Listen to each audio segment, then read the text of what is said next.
A partir de este momento, compartimos Cascos Azules.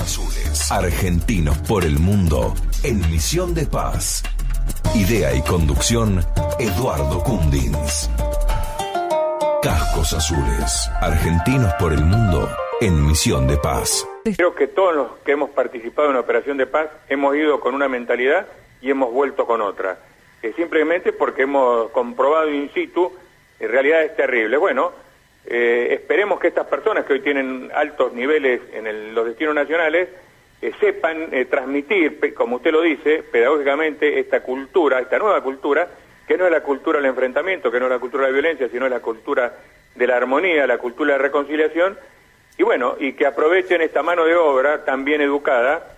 Usted lo sabe muy bien, las Fuerzas Armadas debemos tener hoy, no sé el número exacto, pero 20.000, 30.000 veteranos de misiones de paz que han adquirido esa cultura, y la han adquirido de la forma más difícil, que es no en un aula leyendo un texto, sino quemándose a veces en una situación difícil en un lugar lejano. Entonces yo apoyo su moción y, como siempre, acá desde Mendoza y de cualquier otro lugar tenemos esta llamita, esta lucecita, que es aquellas personas que, puestas en una situación difícil, van a apostar a la concordia, van a apostar a desescalar el conflicto y que en vez de restar van a sumar.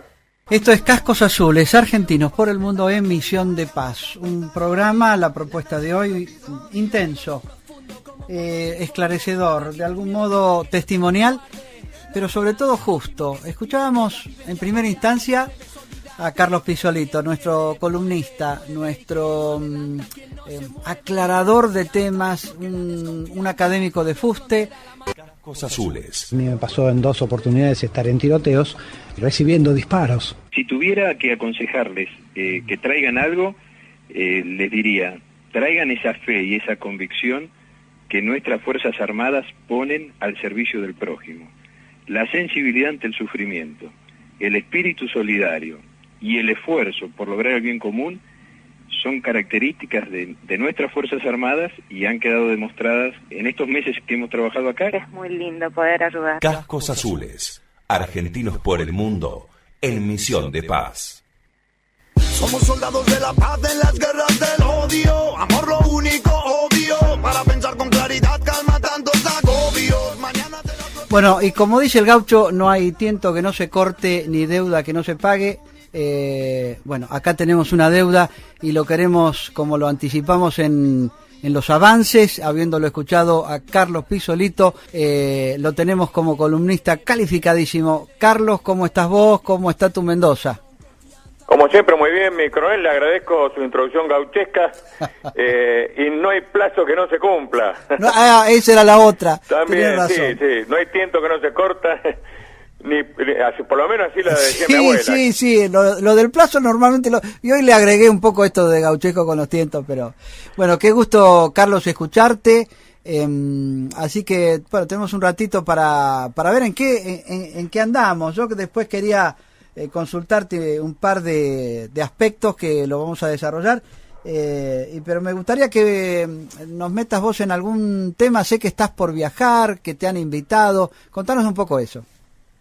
Sí, mi coronel, lo mío yo siempre está subordinado a lo que sucede. Habíamos conversado la otra vez un artículo que, contrario sensu, lo que habitualmente yo opino, esta vez estoy de acuerdo con lo que escribió el señor Gabriel Tocatrián sobre esta palabreja, a veces poco conocida, del R2P, la responsabilidad de proteger. No sé si a usted le interesa ese tema, lo podemos abordar un poquito más. Sí, yo creo que tenemos que ser un poquito didácticos en cuanto a cómo nació esto, la responsabilidad de evitar que en el mundo se produzca un genocidio, que haya una matanza indiscriminada, y como que la estatalidad o la soberanía absoluta ya dejó de existir. Pero me gusta tu reflexión.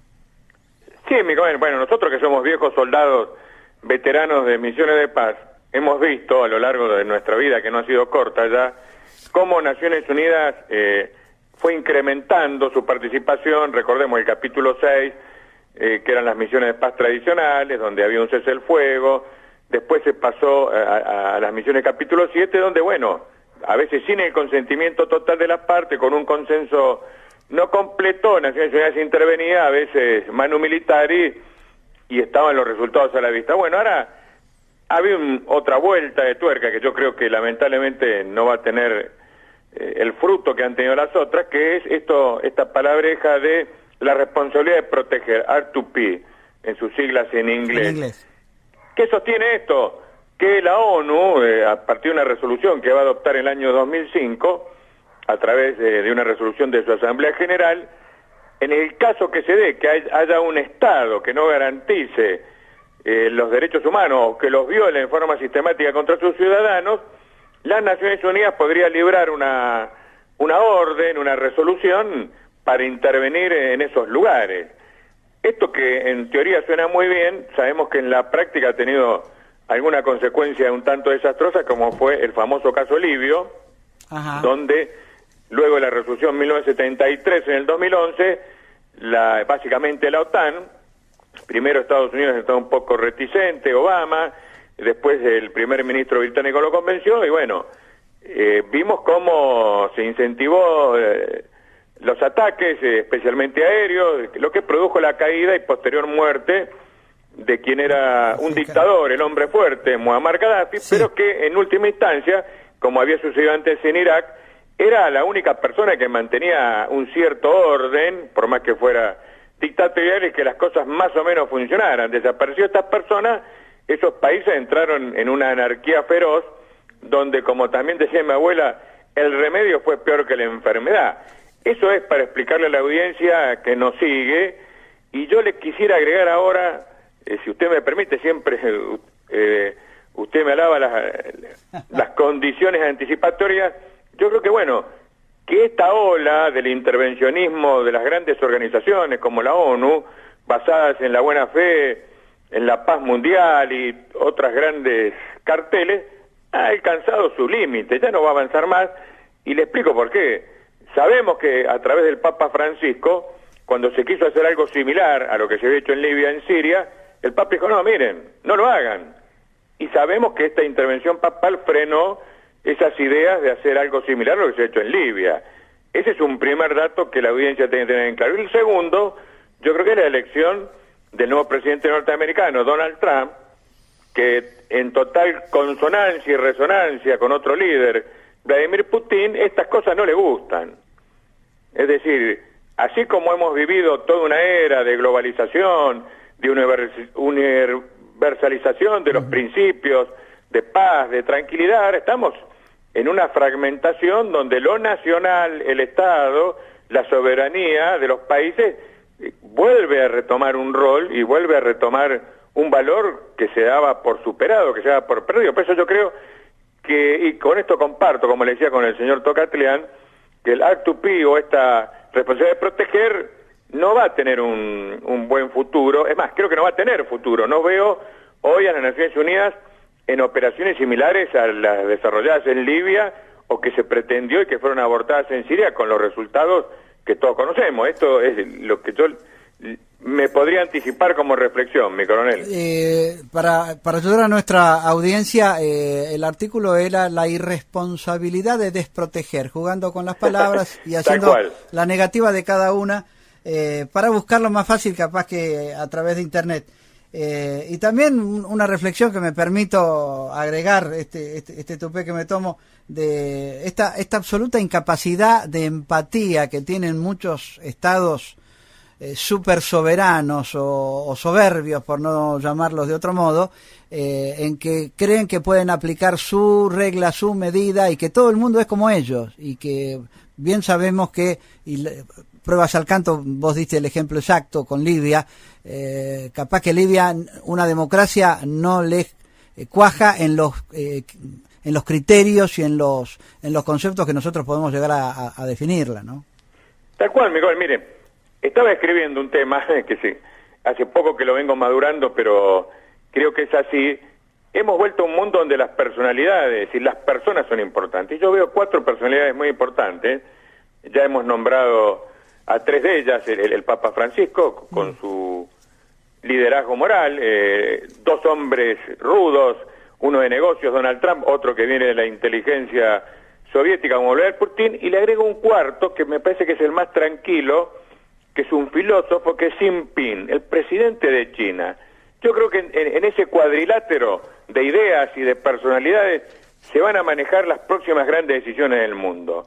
Y las Naciones Unidas se va a tener un poco que olvidar a veces de esas utopías, que a veces son sanas, pero no siempre son conducentes, de que desde afuera se puede imponer la democracia o se pueden imponer los derechos humanos, y que más bien vale las negociaciones Estado a Estado, las sanciones económicas si caben, y si no, el uso del instrumento militar, pero en el marco de lo estatal, no ya subsumido en una gran organización como es las Naciones Unidas, que va a seguir trabajando y va a seguir, obviamente, desarrollando misiones de paz, pero yo creo que con otro paradigma, no ya este paradigma universalista, que con el juego de palabras que usted cita de Gabriel Togateglian, la irresponsabilidad de no proteger. Bueno, yo creo que ahora, y con esto vamos a nuestro país, los países van a tener que dejar de confiar en estos mecanismos universales del derecho internacional y hacerse fuertes, tal cual como lo quería Tucídides.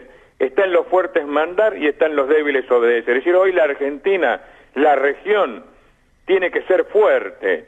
Ya no podemos seguir confiando en una protección derivada o subsumida en las Naciones Unidas.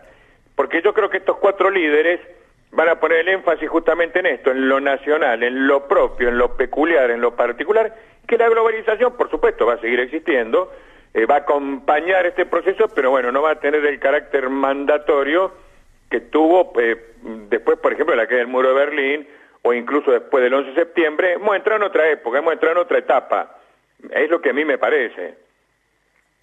Bueno, tal cual, yo acompaño cada una de tus palabras, querido Carlos, y me voy a tomar un atrevimiento, que es pretender darte una primicia que probablemente vos ya la sabés, y dejarte una pregunta, y te pediría que me aguantes un momento porque me gustaría que me acompañes en escuchar una noticia que quiero compartir con vos, algo que te voy a decir ya y un poco el auspicio que gracias a ellos, a Sociedad Militar y el IAF, podemos estar al aire. ¿Sabías vos que nos estamos volviendo de Haití el 15 de octubre? ¿Eso lo tenías? Lamentablemente no, mi coronel, lo presuponía y es uno de los temas que le quería comentar en un marco general. Pero vayamos a sus anuncios y yo le hago, si usted lo desea, el comentario. La pregunta que te quiero hacer es, esto es paradójico, qué lástima que nos volvemos de Haití, qué suerte que nos volvemos de Haití, porque creo que vos sos uno de los autores, sos uno de los, lo digo con todo cariño y con todo afecto y redundando en las palabras, que sos uno de los culpables que Haití esté mejor. Vos has colaborado, hemos colaborado lo que pudimos para que Haití esté mejor, y que nos tengamos que volver es una buena noticia. Le estamos sacando el yeso a la pierna, ahora la pierna está curada, no seguirá renga, seguirá mal, pero bueno, te doy una noticia, me gustaría... ¿qué reflexión tenés? ¿A dónde vamos con esa capacidad remanente que tenemos que replegar de Haití y que en algún momento nos permitió tener 1000 hombres y mujeres en zonas de conflicto y que ahora estamos bastante reducidos? ¿Me aceptás la pregunta? Aceptada la pregunta, mi coronel. El gobierno de Afganistán afronta el gran desafío de construir un proceso de paz inclusivo e impulsar el crecimiento económico al mismo tiempo, en el marco de una intensificación de la insurgencia y un deterioro de la seguridad. De esta forma, el representante especial del secretario general para Afganistán y jefe de la misión de la ONU en ese país, la UNAMA, describió al Consejo de Seguridad los obstáculos presentes para una paz duradera. Tadamichi Yamamoto explicó que se requiere un fuerte apoyo internacional para seguir avanzando, mientras que el gobierno afgano duplica sus esfuerzos para hacer frente a esos desafíos. The deteriorating security situation El deterioro de la seguridad sigue siendo un punto de gran preocupación. Desde principios de 2017 continuaron los enfrentamientos armados a pesar del frío invierno. Debería hacerse todo lo posible para mejorar la seguridad. También debemos estar alertas ante la presencia de combatientes extranjeros, como el ISIS, subrayó el alto funcionario. El año pasado, UNAMA registró el número más alto de bajas civiles en los últimos 10 años. Recientemente, terroristas perpetraron un terrible ataque contra un hospital. Esta tendencia debe ser revertida, insistió Yamamoto. Rocío Franco, Naciones Unidas, Nueva York. Cascos Azules es auspiciado por la Fundación de Apoyo al Instituto de Ayuda Financiera para el Pago de Retiros y Pensiones Militares. Con el fin de mantener un nivel de servicio previsional de avanzada, EIAF continúa optimizando la gestión en áreas claves como personal, logística, sanidad y atención al público. Al tiempo que sigue ampliando sus oficinas regionales en Paraná, Córdoba, Mendoza, Bahía Blanca y Tucumán, para estar cada día más cerca suyo. De este modo, desde el año 1992, seguimos firmes junto a usted, sosteniendo el futuro de todos nuestros beneficiarios. Téngalo presente, es su futuro. Fundación de Apoyo al IAF, un pasado que se hace presente para asegurar su futuro. Cascos Azules se desplaza en el país con Andrés Mar. Somos soldados de la paz en las... Bueno, y seguimos con este privilegio de estar con Carlos Pisolito y esta pregunta: ¿a dónde deberíamos ir? ¿A dónde deberíamos proyectar esta capacidad de Cascos Azules en esta nueva instancia? Miguel, le dejo eso para el final de la respuesta. Si me permite, esto me lo veía, usted me da una primicia, pero me lo veía venir a partir de que ya replegamos el batallón hace un par de años. Solamente nos quedaba, y los helicópteros también replegamos, nos quedaba solamente el hospital militar, reubicable en Haití, y me llamaron mucho la atención las declaraciones en sentido de la ingeniera canciller Susana Malcorra, diciendo que las misiones de paz son algo peligroso y que la Argentina se tiene que replegar.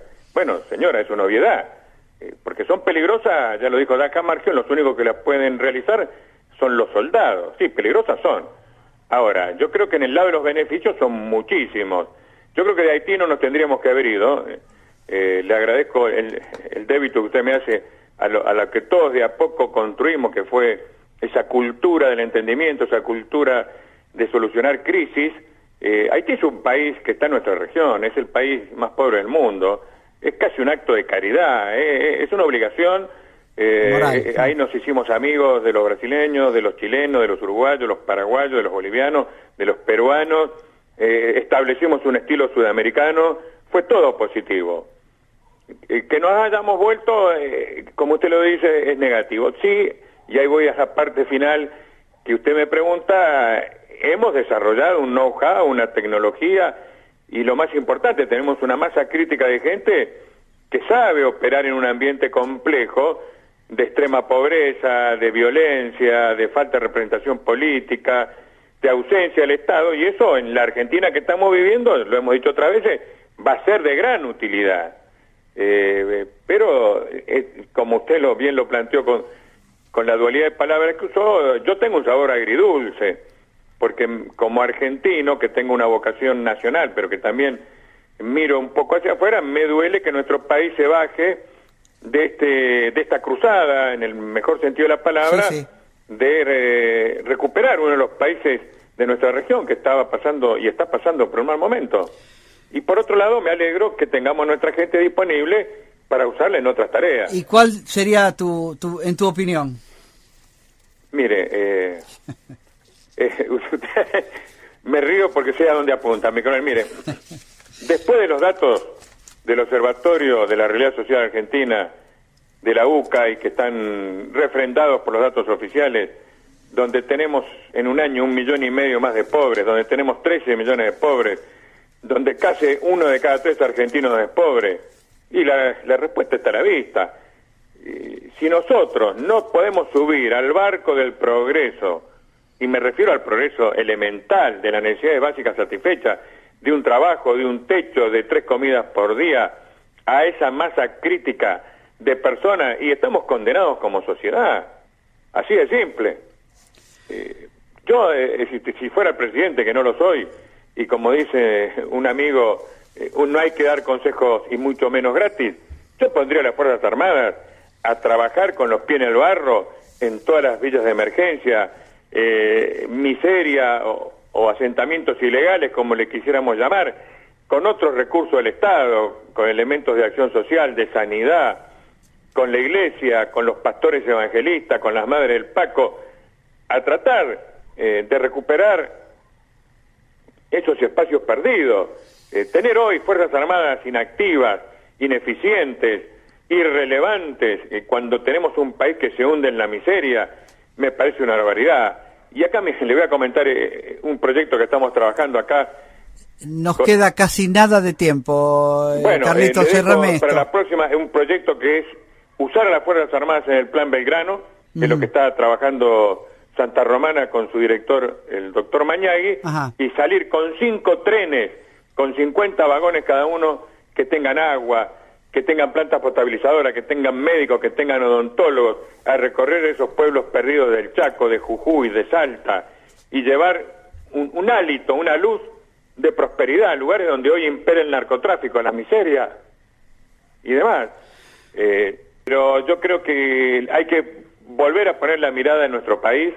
La situación es lo suficientemente crítica y dramática, y así lo exige, y estamos pasando momentos cruciales, donde no podemos esperar 30 años más para recuperar a los 13 millones de argentinos que están en la pobreza. Tenemos poco tiempo, las consecuencias están a la vista, y yo como hombre de armas, como soldado, me da una gran tristeza ver la irrelevancia, que hoy parece ser que lo que podemos servir es para que nos quiten terrenos, para que sean vendidos a los grandes grupos multinacionales o a las grandes corporaciones. Y no, el ejército, tal cual lo diseñó su creador, General San Martín, está para otra cosa. Está para estar al lado de su pueblo, de la gente que sufre, y bueno, si no hay guerras externas, porque no las hay, tenemos que librar, entre comillas, una guerra interna, que es la de rescatar estos argentinos que están en la pobreza, sin sus necesidades básicas satisfechas, porque no hacerlo sería, básicamente sería una estupidez, además de una inmoralidad. Carlos Pisolito, mil gracias por este aporte a Cajos Azules. Gracias, un gran abrazo y hasta cualquier momento. Gracias a usted, y le doy las gracias por realmente hacer las preguntas que usted sabe que son las más difíciles de contestar, pero que son las que sirven para solucionar esta situación.